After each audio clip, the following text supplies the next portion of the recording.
Olá, a gente vai fazer então a nossa nosso aprofundamento aqui nos assuntos. Eu tenho mandado para vocês os vídeos do Deus Conecta que que estão no site da Sociedade Bíblica, mas a gente vai estudar esses 10 vídeos do Deus Conecta a partir do 2, porque eu gosto de começar pela Bíblia. E aí qualquer dúvida que vocês tiverem, vocês podem mandar direto para mim ou no nosso grupo aqui que a gente estuda, a gente pode ir tirando essas dúvidas. Mas por que a Bíblia seria esta pergunta? E antes de começar, como todo momento que a gente vai estudar a palavra de Deus, sempre é legal se a gente puder parar e fazer uma oração, e é isso que a gente vai fazer agora. Senhor nosso Deus, bondoso Pai, nós te agradecemos muito por poder parar e meditar na tua palavra. Abre nossos corações, nossas mentes, nosso entendimento para compreendermos tua palavra para nós hoje e durante toda a nossa vida. Abençoa-nos em nome de Cristo, nosso Salvador, e trazes também sempre mais pessoas para conhecerem a tua palavra e dedicarem a sua vida a Jesus. Em nome dele oramos. Amém. Então nós vamos no direto por que a Bíblia. Por que a gente estuda a Bíblia na igreja cristã? Primeiro, por que ela é chamada de Bíblia?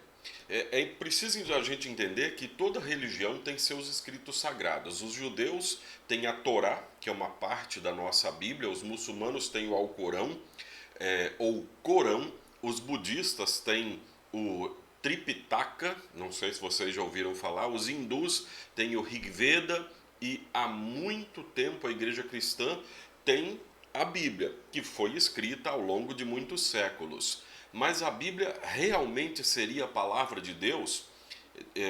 Para estas outras religiões, aqueles livros deles são a palavra dos seus deuses. A gente que crê num Deus único e verdadeiro, que se revela no Pai, no Filho e no Espírito Santo, tem a Bíblia. Mas será que essa Bíblia é a palavra de Deus?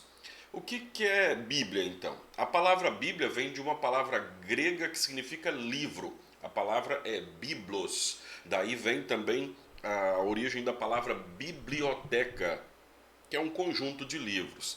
Pensar na Bíblia como um grande livro nos ajuda a lembrar de quem, em última instância, ela tem por seu escritor. A Bíblia é escrita na última instância, como eu acabei de dizer, por Deus. Mas ela também é chamada de Escrituras Sagradas, para nos lembrar de que a Bíblia é, na verdade, uma coleção de textos. A Bíblia não é um livro só. São vários livros que foram sendo colocados juntos e formam hoje, na verdade, é um livro só, mas é um conjunto de diversos livros que foram sendo escritos em um período de cerca de 1500 anos para produzir esse livro. O que a Bíblia tem de tão especial?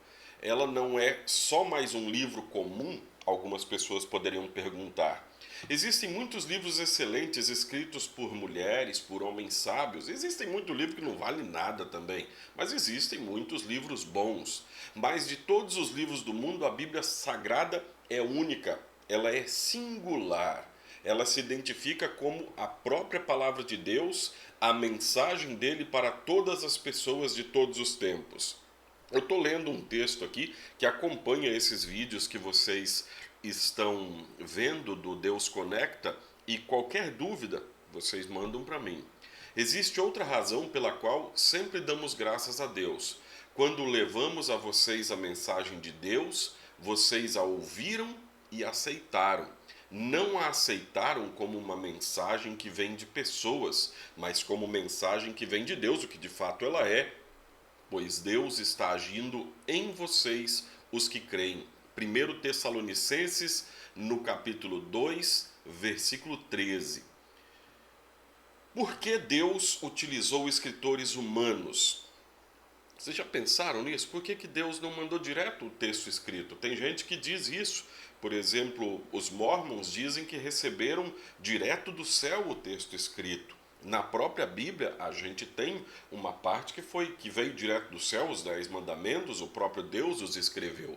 Mas por que Deus usou escritores humanos? Deus poderia ter nos dado a sua palavra diretamente através de um anjo, mas em vez disso ele fala conosco por meio de escritores humanos.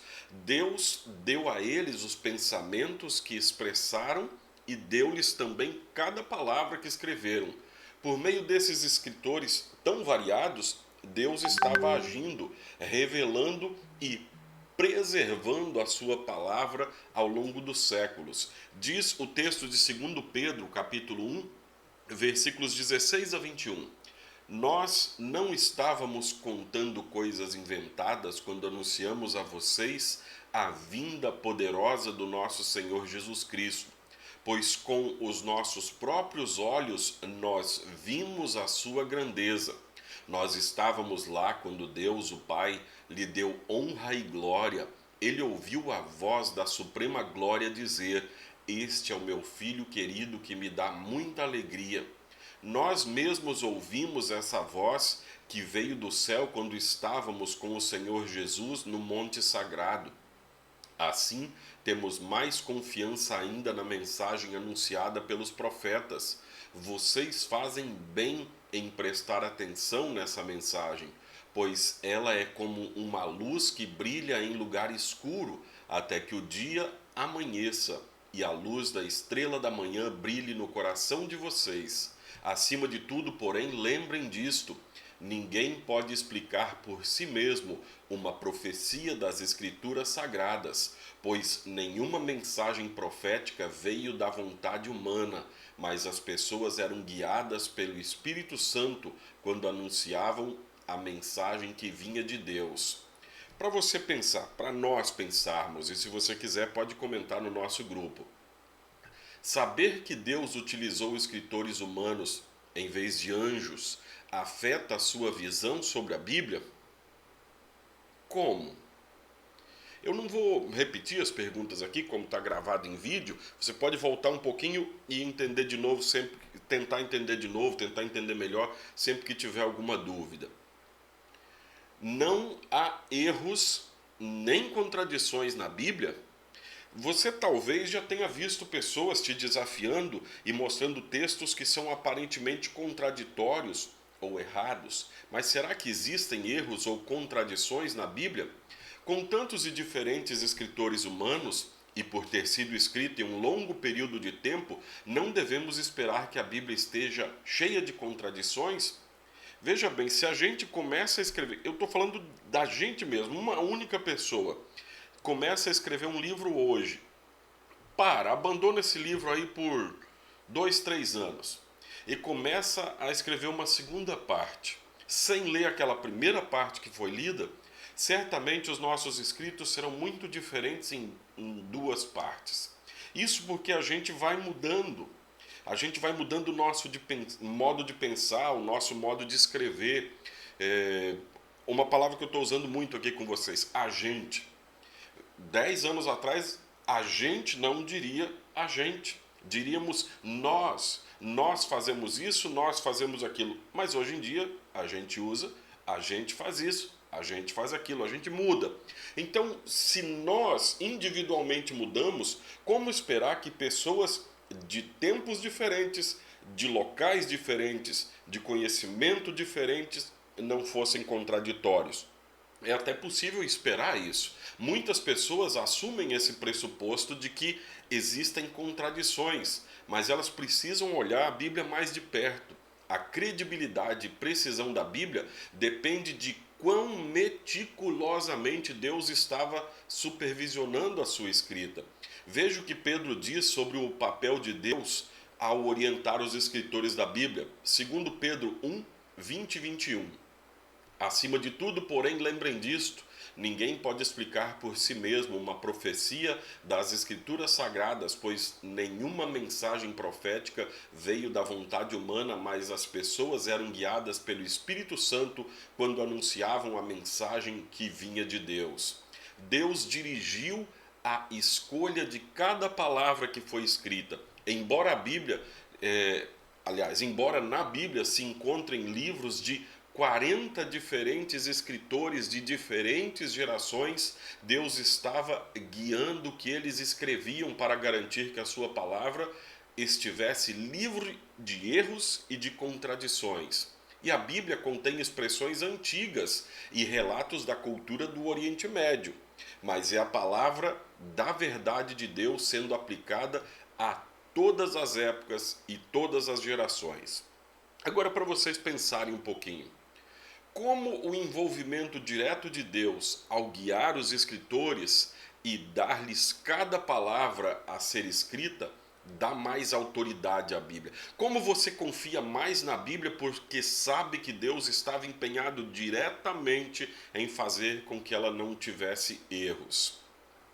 Vamos falar um pouquinho dos originais. Você sabia certamente que a Bíblia foi escrita em outra língua. Ela não foi escrita em português. Mesmo em português, há diferentes versões que se aplicam a diferentes públicos. A Bíblia não muda, mas o jeito que ela fala muda. As palavras mudam. Isso é natural até entre nós. Pessoas mais jovens vão falar diferente de pessoas mais velhas. Grupos sociais diferentes têm palavras próprias e de aplicações próprias. E aí a Bíblia precisa falar a linguagem dessas pessoas sem perder aquilo que ela tem de essencial. Ela precisa dizer sempre a mesma palavra, mas com palavras diferentes. E os escritos originais, chamados assim de autógrafos, foram escritos à mão em papiros, que são hastes de plantas esmagadas e enroladas em rolos, ou pergaminho ou velino, peles de animais que eram dobradas, formando um pequeno folheto chamado códice. Com o passar do tempo, eles foram perdidos ou se desgastaram, mas outras cópias sempre eram feitas antes daquelas anteriores se desgastarem. Alguns fragmentos existentes do Novo Testamento foram escritos somente algumas décadas após o original, mas as cópias do Antigo Testamento existentes mais antigas foram escritas centenas e até milhares de anos após o próprio escritor original. Para você pensar, por que a perda dos documentos originais faz com que algumas pessoas duvidem da precisão e credibilidade da Bíblia que nós temos hoje? Entenda bem, a Bíblia vinha sendo escrita e reescrita, ela vinha sendo copiada, mas os originais foram se estragando. Então, o original da Bíblia a gente não tem, mas tem cópias de cópias de cópias que foram sendo preservadas. Aprofundamente, como é feito um papiro? Como é que você acha que é feito? Você pode pesquisar isso na internet, curiosidade. Isso aqui não vai fazer diferença no nosso estudo, mas como é feito um papiro? Como o pergaminho ou o velino eram feitos? Um próximo ponto para a gente pensar. Quão confiáveis são as cópias dos escritos originais? A igreja lidou com a produção das cópias da Bíblia com muito cuidado. Os copistas eram chamados de soferim. Essa é uma palavra em hebraico, que significa contadores. Para garantir a precisão do texto, eles verificavam duplamente, eles faziam duas vezes a verificação de cada cópia, contando cada palavra que ali estava, contavam cada letra que ali estava e comparavam tudo com uma lista principal que mostrava o que ia em cada página. Por muitos anos, a cópia manuscrita mais antiga do Antigo Testamento que nós tínhamos era o texto massorético, e ele data do ano de 1006. Em 1947, nós encontramos os rolos ou pergaminhos do Mar Morto, incluindo múltiplas cópias de quase todos os livros do Antigo Testamento. Essas cópias datavam de cerca de 200 anos antes de Cristo. Os críticos esperavam encontrar grandes diferenças, grandes discrepâncias entre o texto massorético e os rolos do Mar Morto, porque tem aí, se vocês viram, 933 anos de diferença, 941 anos de... Não, 941 anos de diferença. Então nós temos quase 1000 anos de diferença entre o texto massorético e os pergaminhos do Mar Morto. Por causa dessas cópias sucessivas, eles esperavam muitos erros. No entanto, houve uma concordância notável entre os textos. Na verdade, as diferenças que existem envolviam apenas questões menores, sem importância, como a ortografia de um nome ou números diferentes. Entendam bem, em quase 1000 anos, o cuidado era tanto que quando alguém errou um nome ou a forma de escrever um número. Para você pensar, quais os documentos pessoais ou familiares que você teria mais cuidado em preservar? Certidão de nascimento, certidão de casamento, a carteira de identidade. Não sei se vocês sabem, mas hoje até a certidão de nascimento tem data de validade. Você, quando precisa fazer um financiamento, por exemplo, você precisa ir lá no cartório e tirar uma nova certidão de nascimento. Como o contar as letras e as palavras ou encontrar a palavra central em uma página ajuda um copista a garantir a precisão do seu trabalho? Como que você acha que o contar as letras que tem dentro de uma página, aqui tem 55 letra A, tem 48 letra B, tem 25 letra C, como é que isso ajuda a ter certeza que a página é correspondente ao seu original anterior? Podemos encontrar algo que demonstre a origem divina da Bíblia? É o nosso próximo ponto. Se a Bíblia fosse escrita por pessoas sem a ajuda de Deus, ela só poderia registrar os eventos da época em que os escritores viveram. Ela nunca poderia prever com precisão ou profetizar acontecimentos que ocorreriam centenas de anos após a morte dos próprios escritores. Mas a Bíblia tem centenas de profecias cumpridas muito tempo depois da morte dos escritores. Por exemplo, nos escritos de Isaías, nós encontramos uma vívida descrição dos sofrimentos, da morte e da ressurreição de Jesus. Isso foi escrito 700 anos disso acontecer. Isaías escreveu com precisão o que aconteceria por ocasião do sofrimento e morte de Jesus 700 anos antes de acontecer. E aí vocês podem ler o texto bíblico de Isaías 53, 3 a 11, que está na Bíblia de vocês, mas eu vou ler aqui para se você não tem tempo de ler, pelo menos você coloca o vídeo aí e enquanto faz alguma outra coisa, você pode ir ouvindo o texto bíblico. Ele foi rejeitado e desprezado por todos. Ele suportou dores e sofrimentos sem fim. Era como alguém que não queremos ver. Nós nem mesmo olhávamos para ele e o desprezávamos. No entanto, era o nosso sofrimento que ele estava carregando, era a nossa dor que ele estava suportando. E nós pensávamos que era por causa das suas próprias culpas que Deus o estava castigando, que Deus o estava maltratando e ferindo. Porém, ele estava sofrendo por causa dos nossos pecados, estava sendo castigado por causa das nossas maldades. Nós somos curados pelo castigo que ele sofreu, somos sarados pelos ferimentos que ele recebeu. Todos nós éramos como ovelhas que se haviam perdido, cada um de nós seguia o seu próprio caminho. Mas o Senhor castigou o seu servo, fez com que ele sofresse o castigo que nós merecíamos. Ele foi maltratado, mas aguentou tudo humildemente e não disse uma só palavra. Ficou calado como um cordeiro que vai ser morto, como a ovelha quando cortam a sua lã. Foi preso, condenado e levado para ser morto. E ninguém se importou com o que ia acontecer com ele. Ele foi expulso do mundo dos vivos, foi morto por causa dos pecados do nosso povo, foi sepultado ao lado de criminosos e foi enterrado com os ricos, embora nunca tivesse cometido crime nenhum, nem tivesse dito uma só mentira. O Senhor Deus diz: eu quis maltratá-lo, quis fazê-lo sofrer. Ele sofreu ele ofereceu, melhor dizendo, a sua vida como sacrifício para tirar os pecados e por isso terá uma vida longa e verá os seus descendentes. Ele fará com que o seu plano dê certo. Depois de tanto sofrimento, ele será feliz por causa da sua dedicação. ele ficará completamente satisfeito. O meu servo não tem pecado, mas ele sofrerá o castigo que muitos merecem, e assim os pecados dele serão perdoados.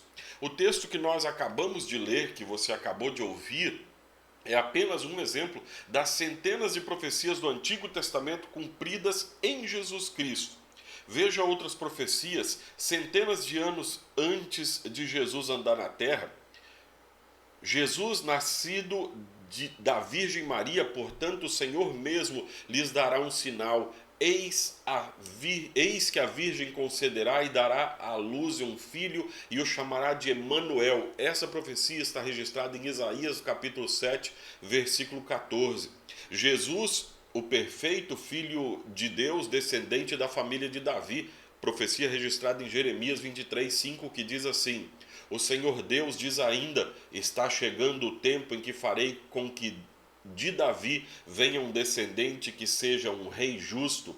Esse rei governará com sabedoria e fará o que é certo e honesto no país inteiro. Jesus nasce na cidade de Belém, profecia de Miqueias 5:2. O Senhor Deus diz: Belém Efrata, você é uma das menores cidades de Judá, mas do seu meio farei sair aquele que será o rei de Israel. Ele será descendente de uma família que começou em tempos antigos, num passado muito distante. Nós temos também sobre a vida e ministério de Jesus em Zacarias 9:9. Alegre-se muito, povo de Sião, moradores de Jerusalém, cantem de alegria, pois o seu rei está chegando. Ele vem triunfante e vitorioso, mas é humilde e está montado num jumento, num jumentinho, filho de jumenta. Também sobre a morte de Jesus nós temos o Salmo 22, 16 a 18. Um bando de marginais está me cercando, eles avançam contra mim como cachorros e rasgam as minhas mãos e os meus pés. Todos os meus ossos podem ser contados. Os meus inimigos me olham e gostam do que veem. Eles repartem entre si as minhas roupas e fazem sorteios da minha túnica. E se você não lembra do texto da crucificação de Jesus, recomendo que você leia, está nos 4 evangelhos, Mateus, Marcos, Lucas e João. Normalmente ali na parte final dos evangelhos você pode ler a descrição da crucificação de Jesus e você vai ver que isso que está no Salmo 22 foi cumprido na crucificação de Jesus. Também diz assim, quando Jesus estava bebendo vinagre, né? Um vinho barato ou vinagre, o Salmo 69, versículo 21 já tinha registrado: quando estava com fome, eles me deram veneno. Quando estava com sede, eles me ofereceram vinagre. E aí, para vocês pensarem um pouquinho de novo. Por que o cumprimento das profecias, centenas de anos após a sua previsão, fortalece a reivindicação da Bíblia dela ser palavra de Deus? Se Deus não tivesse inspirado os escritos e escritores sagrados, qual as possibilidades deles terem predito com tanta precisão tudo aquilo que iria acontecer sobre os detalhes do nascimento de Jesus, a vida, a morte e a ressurreição? Nosso 8º ponto aqui do nosso estudo: qual é o principal propósito da Bíblia? Você pode ouvir muitas respostas quando fizer essa pergunta. Ela conta a história do povo de Deus, ela ensina o caminho de Deus, ela mostra o certo e o errado, ela conta a história de Jesus. Mas será que é isso? A Bíblia revela o plano de Deus de enviar o seu Filho Jesus Cristo para salvar o mundo. João capítulo 20, versículos 30 e 31 nos diz isso de forma clara. Jesus fez diante dos discípulos muitos outros milagres que não estão escritos neste livro, mas estes foram escritos para que vocês creiam que Jesus é o Messias, o Filho de Deus, e para que crendo tenham vida por meio dele. João diz com todas as letras: olha, o que está registrado na Bíblia está registrado para que vocês tenham salvação, tenham fé. Então Jesus disse, agora Evangelho de Lucas capítulo 24, 25 a 27. Como vocês demoram a entender e a crer em tudo o que os profetas disseram? pois era preciso que o Messias sofresse e assim recebesse de Deus toda a glória. E começou a explicar todas as passagens das Escrituras Sagradas que falavam dele, iniciando com os livros de Moisés e os escritos dos profetas. Depois disse: enquanto ainda estava com vocês, eu disse que tinha de acontecer tudo o que estava escrito a meu respeito na lei de Moisés, no livro dos profetas e nos salmos. Então Jesus abriu a mente deles para que eles entendessem as escrituras sagradas. Lucas capítulo 24, versículos 44 a 45. Qual é a diferença entre o Antigo Testamento e o Novo Testamento? Não é que um é antigo e o outro é novo. Essa é a resposta simples. O mais antigo, tudo bem, foi escrito antes, o novo foi escrito depois. Mas nós temos o Antigo Testamento, que foi escrito antes do nascimento de Jesus Cristo, que promete a vinda desse Salvador e faz muitas previsões sobre a vida de Jesus. E no Novo Testamento, que nós vemos que se fala do Salvador Jesus Cristo que veio e que detalha a sua obra, tudo aquilo que ele fez e quando ele vai voltar. Recomendo que você pegue na sua Bíblia, seja no celular. Se você quiser, eu posso indicar um bom aplicativo de celular. Eu uso diversos, até para livros originais, mas você pode pegar um aplicativo que funciona como rede social, que você pode compartilhar textos bíblicos e ensinos com os seus amigos. Mas dá uma olhada lá quais são os livros da Bíblia. O que pensar quando as coisas na Bíblia não fazem sentido para mim? Você lê alguma coisa na Bíblia e essa parte não faz... Desculpa, bati no microfone aqui. Essa parte não faz sentido para você. O que fazer? É importante a gente usar regras da gramática e do idioma para entender as Escrituras. Na Bíblia tem diversos textos que usam esses recursos literários que a gente conhece até hoje. Por exemplo, hipérbole. Quando Jesus fala lá assim, é melhor você arrancar um olho do que pecar. Jesus não está querendo que você arranque o seu olho. Ele está mostrando a gravidade da situação. É como se a gente dissesse, aqui Jesus está usando uma hipérbole, é como se a gente dissesse quando está com fome, eu poderia comer um boi. Dificilmente você poderia comer um boi. Durante um longo período da sua vida, você até deve comer mais do que um boi. Mas de uma vez só você não consegue comer. Mas você entende que a pessoa está com muita fome. Isso é uma hipérbole, é a mesma coisa que Jesus diz lá na questão de arrancar um olho ou cortar uma mão, etc. Então é preciso a gente entender que há regras gramaticais que podem ser aplicadas. Dito isso, algumas coisas na Bíblia ainda não se encaixam na nossa experiência de vida nesse mundo. E nesses casos, nós devemos deixar Deus ser Deus, lembrando que Ele tem o poder de fazer mais do que a razão humana pode imaginar. Salmo 119, 105. A tua palavra é uma lâmpada para guiar os meus passos, é uma luz que ilumina o meu caminho. Pois a palavra de Deus é viva e poderosa e corta mais do que qualquer espada afiada dos dois lados. Ela vai até o lugar mais fundo da alma e do espírito, vai até o íntimo das pessoas e julga os desejos e pensamentos do coração delas. Hebreus 4:12. E assim destruímos ideias falsas e também todo orgulho humano que não deixa que as pessoas conheçam a Deus. Dominamos todo o pensamento humano e fazemos com que ele obedeça a Cristo. Segundo Coríntios, no capítulo 10, versículos 4 e 5. Para você pensar, com quais ensinamentos bíblicos você tem problema? Vamos falar sobre eles? Você tem alguma dificuldade sobre algum ensinamento bíblico? Que tal a gente conversar sobre eles no nosso grupo de estudo? Ponto 11. O que eu devo procurar quando eu leio a Bíblia? Você já foi procurar alguma orientação na Bíblia? O que a gente deve procurar quando vai ler a Bíblia? Duas noções básicas que são muito claras, especialmente na igreja luterana.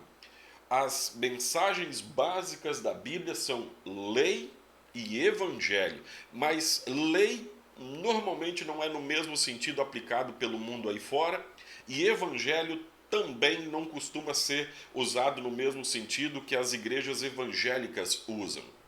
A lei, as regras de Deus sobre o certo e errado, nos mostra a razão pela qual precisávamos que Jesus viesse para nos salvar. A lei nos ordena e nos ensina a viver vidas agradáveis a Deus. Como não podemos viver vidas perfeitas, a lei revela os nossos pecados.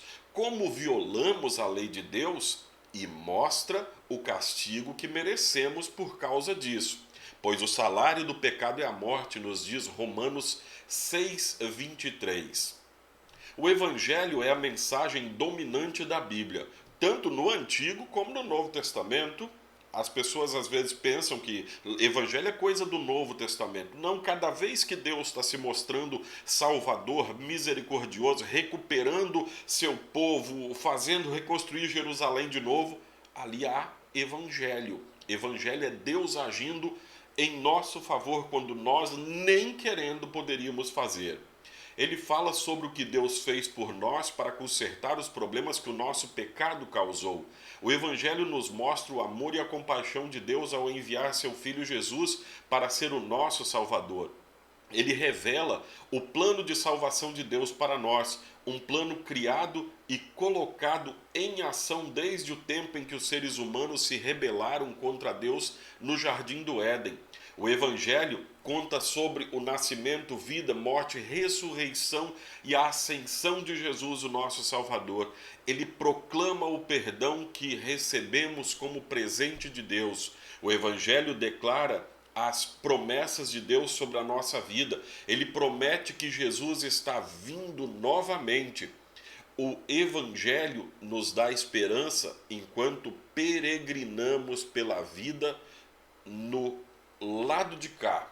É uma forma de dizer que já estamos de certa forma no céu. Não que aqui seja o céu, é incomparável, mas assim nós já estamos no caminho da salvação quando já estamos com Cristo. O salário do pecado é a morte, mas o presente gratuito de Deus é a vida eterna que temos em união com Cristo Jesus, o nosso Senhor. Romanos capítulo 6, versículo 23. E João 1,17. A lei foi dada por Moisés, mas o amor e a verdade vieram por meio de Jesus Cristo. Para vocês pensarem um pouco, para nós pensarmos. Por que você acha que muitas religiões do mundo se baseiam no que fazemos para conseguir a salvação em vez do que naquilo que Deus fez por nós? Não sei se vocês sabem, mas muitas igrejas acham que você é salvo por aquilo que você faz, até mesmo entre aqueles que se dizem cristãos.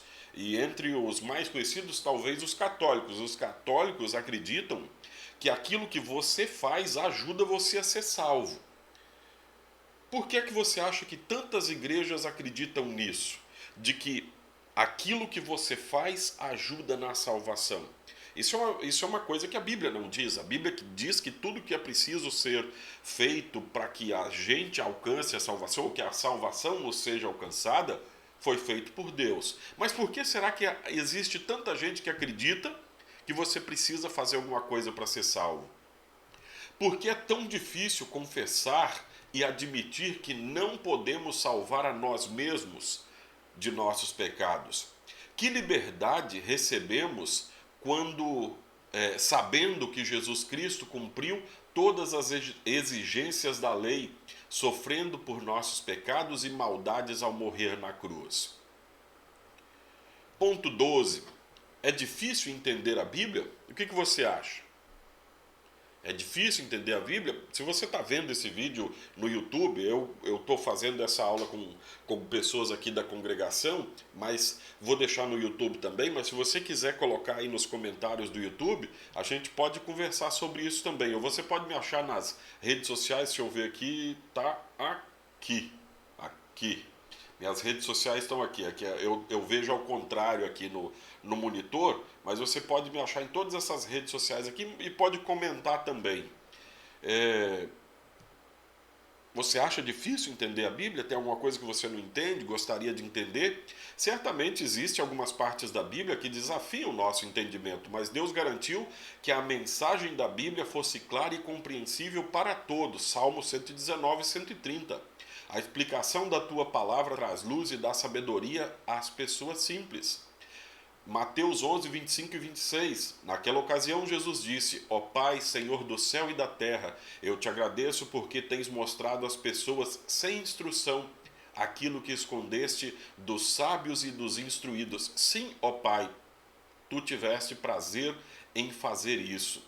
Para você pensar, e lembro, sempre pode colocar nos comentários aí, a gente vai conversando. Um dos versículos mais amados da Bíblia é João 3,16. Porque Deus amou o mundo tanto que deu o seu único filho para que todo aquele que nele crer não morra, mas tenha a vida eterna. Qual a relação entre a simplicidade desse versículo com o grande amor que as pessoas têm por ele? Por que as pessoas amam tanto esse versículo? Ponto 13 do nosso estudo. Qual é a melhor versão da Bíblia para eu ler? Eu disse antes que existem diversas versões da Bíblia. A Bíblia em português começou a ser feita muitos anos atrás, inclusive por uma pessoa que não tinha como sua língua natal o português. Então, qual é a versão da Bíblia em português que você vai ler? Você tem a versão de Almeida, revista e corrigida. Você tem ainda aquela versão dos Gideões que é anterior a essa revista e corrigida. Você tem a nova versão internacional, a Bíblia de Jerusalém, a Bíblia Vozes, essas duas normalmente da Igreja Católica, a Bíblia Almeida revista e atualizada, muito usada entre os protestantes históricos, a nova Almeida atualizada, que é esta versão que nós estamos usando nos nossos estudos, a nova tradução na linguagem de hoje, que é a que nós usamos na nossa congregação aqui. Se você tem dificuldade com algumas palavras, é a Bíblia que eu recomendo para a sua leitura. E estas são apenas algumas das traduções bíblicas. Todas estas traduções bíblicas são feitas com seriedade por igrejas sérias e que levam a sério a palavra de Deus. E todas elas oferecem lei e evangelho que nós precisamos para entender sobre a salvação. Mas em alguns aspectos, algumas traduções são mais consistentes, talvez devido ao entendimento e à linguagem de cada um, ou nítida do que as outras Bíblias.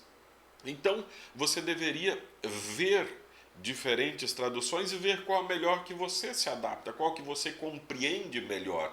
Por isso eu recomendo, comece pela nova tradução na linguagem de hoje. Se você já está fazendo o final do ensino médio ou a faculdade e quer aprender palavras, quer aumentar até seu vocabulário, a nova Almeida atualizada talvez seja a melhor Bíblia para você ler hoje. E você pode procurar diversos materiais na internet também. Você pode procurar pelo nome do professor Wilson Schultz e procurar sobre a Bíblia, o desafio da tradução bíblica, e pode aprender mais sobre essas versões da Bíblia. Como eu posso começar a ler a Bíblia? Se você não começou, leia. A Bíblia dá para ler em alguns meses. Se você for um leitor compulsivo, você vai ler a Bíblia provavelmente em menos de um mês, talvez em alguns dias. Dá para fazer isso. Assim como pessoas leem romances de 600 páginas em pouquíssimos dias. Interesse-se pelo texto bíblico e leia a Bíblia. Anote suas dúvidas, e aí o aplicativo ajuda bastante também, porque você pode anotar suas dúvidas ali no próprio aplicativo, marcar os textos, fazer suas notas.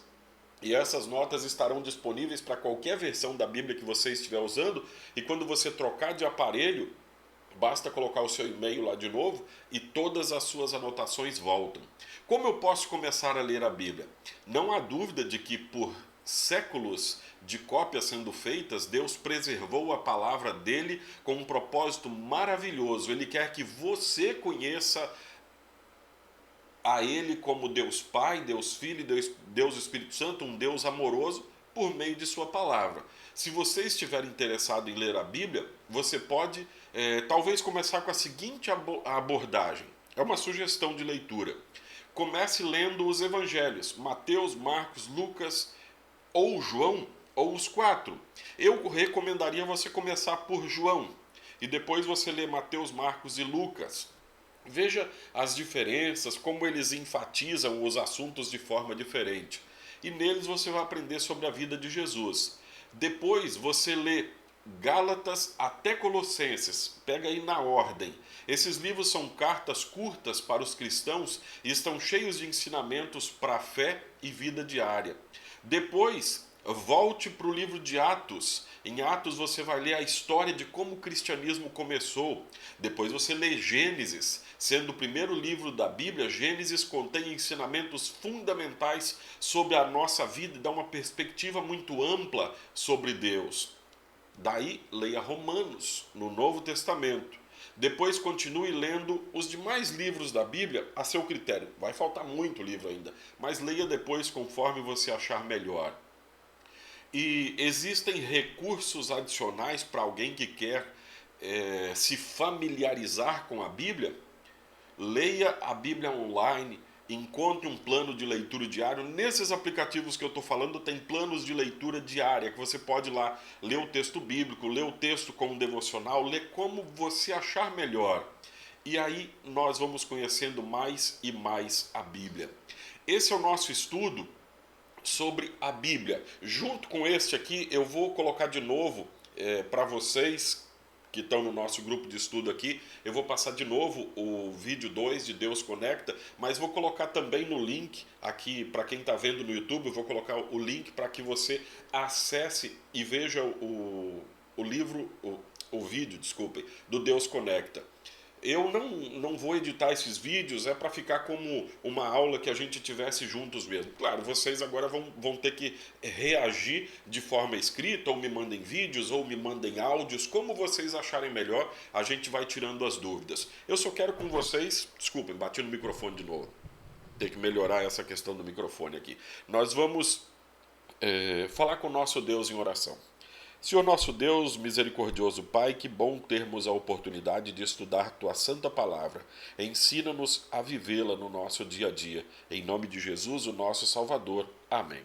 A todos vocês que já me conhecem, Pastor Jarbas, aqui da Igreja Evangélica Luterana do Brasil, em Nova Venécia. Isso vale para vocês que também não me conhecem. Que Deus os abençoe. Qualquer dúvida, eu gosto de responder perguntas. Qualquer dúvida, perguntem que a gente vai conversando sobre a palavra de Deus. Que legal esse sobrecarregar do estudo da palavra de Deus, que ele faça toda a diferença no viver e no agir de vocês. Que Deus abençoe e te guarde.